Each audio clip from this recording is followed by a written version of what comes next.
a determined visitor walks up to a lonely cabin just as the sun begins to rise. A loud knock on the door cuts through the quiet morning. Inside, the quiet room stayed asleep until the sound finally woke someone up from their deep rest.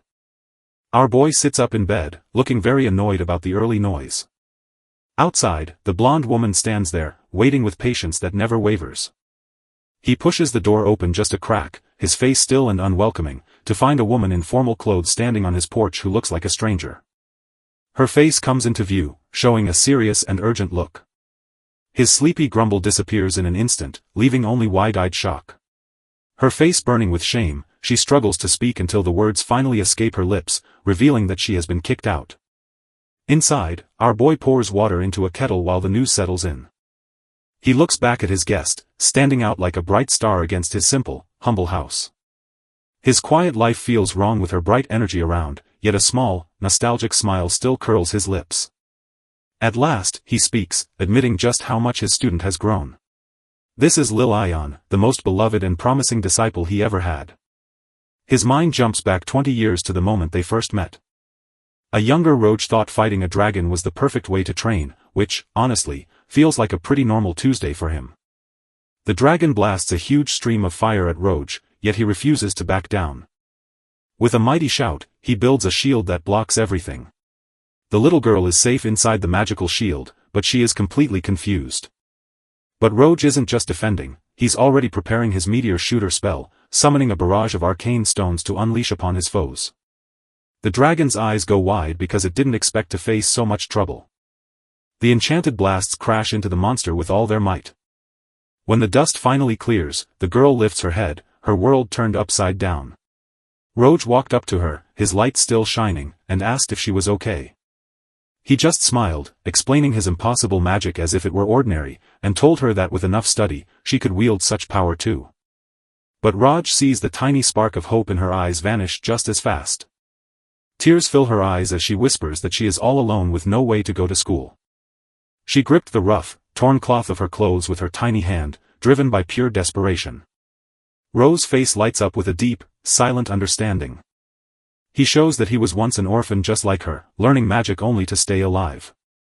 Now that he has mastered every power, he reaches out to her and promises that she can do the same. He promises to teach her, and so for the next 10 years, they journey together. The memory skips ahead to show a younger, happier Lil Ion, who calls him her teacher. She vows to help others, just as he once helped her. After saying goodbye, she promised to reveal his magic to the whole world, while Roach buried himself in old spellbooks until he became a wise sage. Hearing that she had become the royal court magician gave him the peace of mind he needed to finally retire. His memories begin to slip away as he slides a warm cup across the table to her. He finally breaks the quiet to ask her what being kicked out really means. She proudly states she guards the nation's magical treasures, yet her face falls as the tale suddenly turns dark. The second prince kicked her out, and Roach was left so shocked he couldn't speak. He can't wrap his head around it because he knows her talent is way better than his. He digs for the cause, convinced it's a mistake, yet he's having way too much fun with it. Liliana was fired with no official excuse, but she feels deep in her gut that she knows exactly why.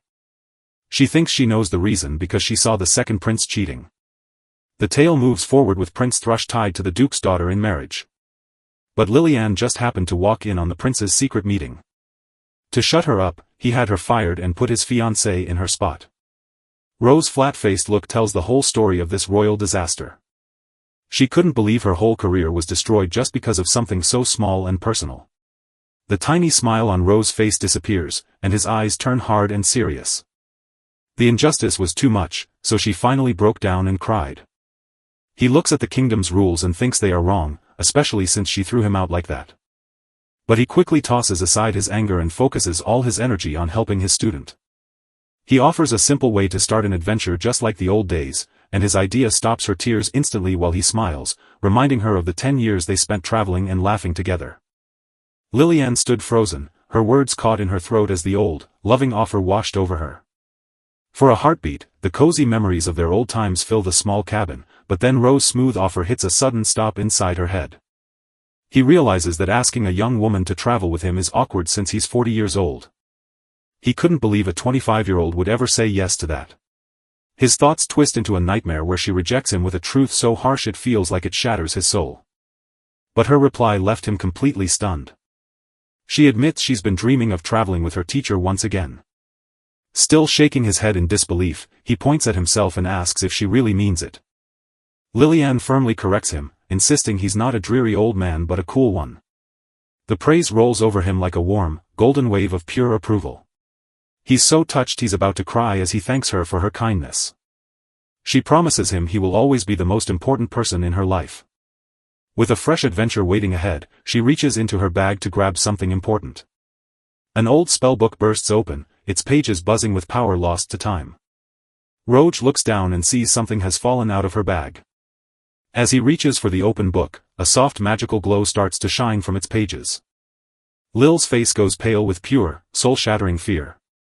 She screams at her teacher to stop looking inside, but his curiosity gets the best of him and his fingers reach for the mysterious book anyway.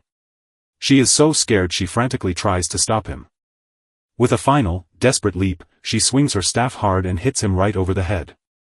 The old sage lies beaten and resting on the floor of his small, simple house. She frantically explains that it's her private diary, so embarrassed by the scare that she's speechless. Roj just laughs it off, admitting this is the first time anyone has ever hit him with a staff. She is so embarrassed that she can only imagine the horror of him reading her diary. Roj simply admires her impressive collection and calls her hardworking. She can't wait to get moving, so she quickly steers the talk back to their adventure. Roj pauses to think, then suddenly remembers he has exactly what they need. He spreads out a huge map to show the lands right next to the Kaiserland Empire. This is the kingdom of Dalga, the place he had dreamed of spending his quiet days, but now that peaceful life is ruined. Lillian's eyes sparkle as she points to a spot on the map. She asks if he remembers the Gauss volcano, a place that brings back memories. The blazing volcano fills the view, the very spot where they first met. She pauses for a second, thinking about what new words to say next. She suggests they walk back over the very first path they ever traveled together. Roj nods with full heart, choosing to face this adventure for her own sake. He admits her nostalgic plan sounds way more exciting than his own. Her face shines with pure happiness when he accepts it. With their new mission set, Roj sets off to get ready for the road ahead. His eyes spot an old staff, a leftover from his days as an adventurer. He carefully lowers it down, apologizing for letting it gather dust during his retirement. With his old adventurer outfit on, the sage is back in business. But right as they're ready to go, he suddenly stops. He tells her to wait for a quick stop at the Empire, because someone is about to learn a hard lesson about consequences.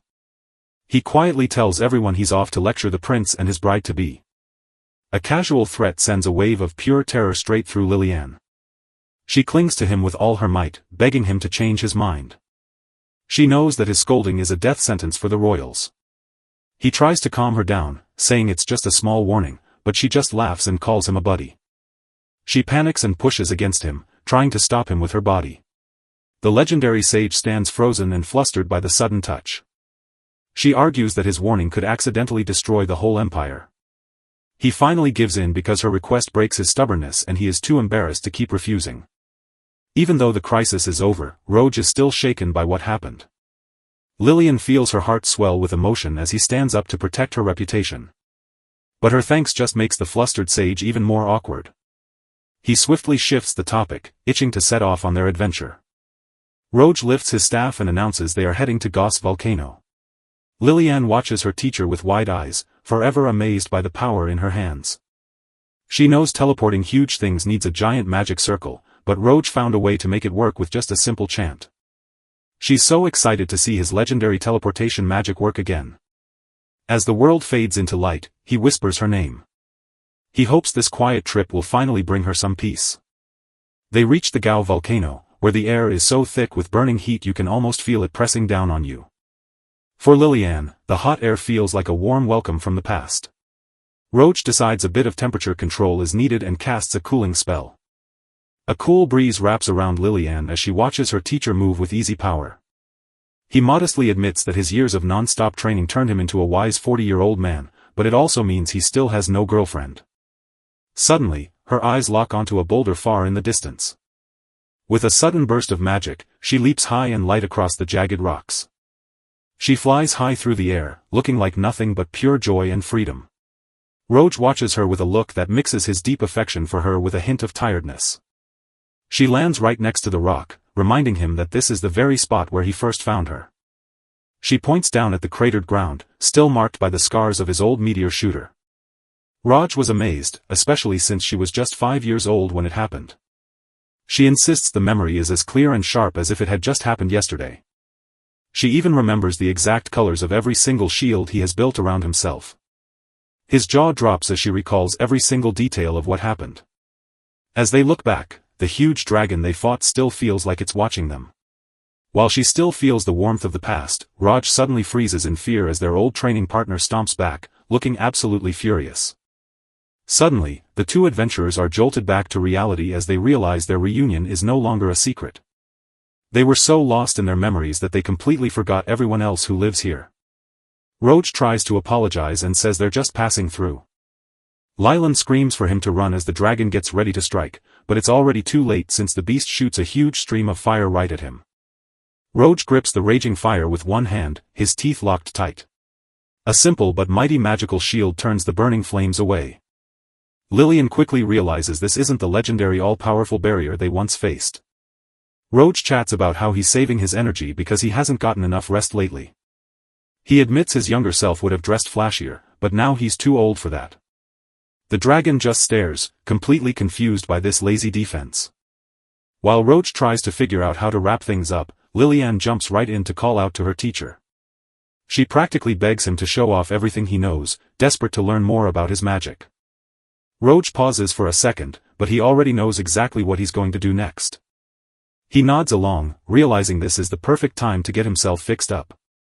A huge, complicated magic circle suddenly bursts into life right in front of the shocked dragon. But the dragon wasn't the only one left with his mouth shut. Lylan sees the old marks and knows just how big his spell really is. He quietly speaks the first part of the spell, Ancientia, and sends his old meteor attack flying. A huge blast of magic energy hits the dragon right in the chest. This time, instead of rocks raining down, it's a giant laser light show of doom.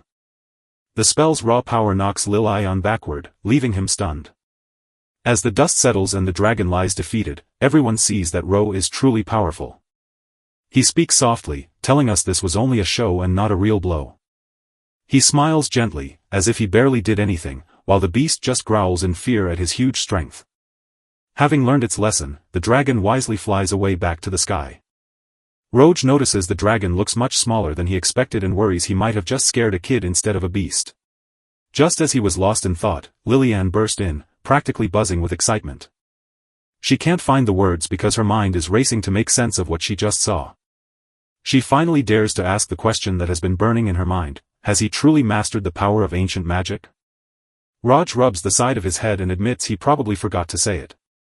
Lylan is stunned and insists on knowing exactly what Lilo means when she says so much has happened. She wonders if he is the very first person in modern times to crack the code of the ancient Grimmers. He says it happened 5 years ago, and the news scares Lillian to her core. She begs her old teacher to take her back, doing so with fresh hope. She pulls him in, begging to be taught the old magic. She thought she was finally catching up, only to be left behind once again. He agrees to teach her, but only if she lets go of him first, a classic escape move. The sage's heart can't quite handle how much pure joy she feels. With the plan ready, the master and his student set off on their path. Roj thinks back to how her clingy ways used to be adorable, but lately, they've become a little too much. He fears their big age difference will make people think something very wrong about them. They reach the town of Palm, a place that is full of memories for them. She hopes they will be remembered, and Roj tells her the people were kind, but their welcome is not very warm when a guard rudely sends the old man away. Raj tries to act calm, but the guard is not in a good mood for travelers. He says the extra guards are there because more trade is happening and people are acting suspicious. Ro's less than official ID and the fact that he's unemployed get them turned away at the door. Roj tries to explain his job, but instead of helping, he just makes it worse by admitting he makes drugs. Seeing he's trapped, Lilian decides to take charge herself. But the guard's mood flips in a split second the moment Lilian admits she has no job either. He tells the story of how she used to be a magician for the king, and that job is what got her a safe place to go, no matter what her life looks like now. Now that the guards are totally under her spell, Lillian steps forward to make her case. She explains their master-disciple bond and asks the group to let Raj walk past her with her.